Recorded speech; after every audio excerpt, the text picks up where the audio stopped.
marami akong kakausap din, so kailangan natin yun to protect ourselves. Kasi hindi siya guys, komportable talaga, tinan mo. Di ba?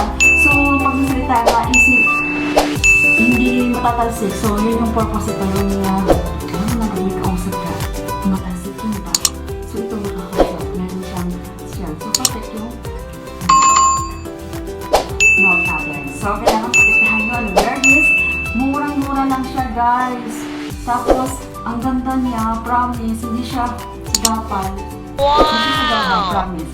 So, kung if you are here, pwede kayong umorder sa akin. Protektahan nyo yung sarili nyo, guys, kasi hindi talaga na natin maiwasan. Napakadami ng virus, dami ng napituhan. Kaya dapat protektahan nyo yung sarili nyo, ha?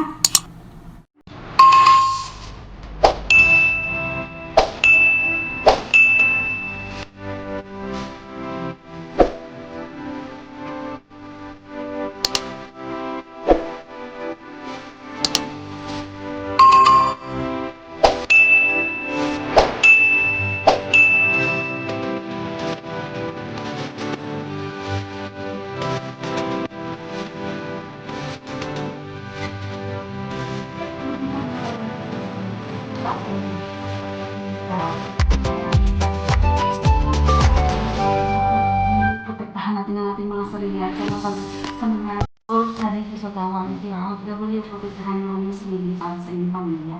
Huwag po pabayaan, wash your hands, and then put sanitizer.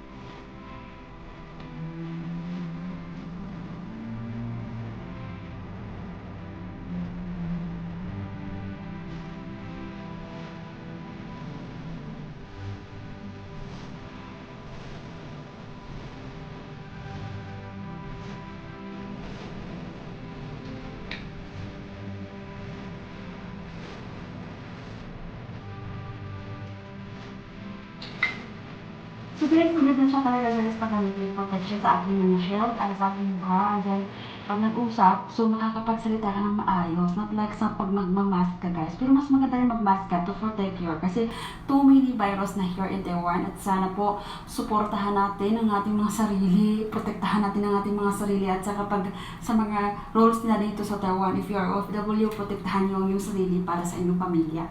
Huwag po pabayaan, wash your hands, and then put sanitizer. Dami ng napituhan. Kaya dapat protektahan nyo yung sarili nyo, ha?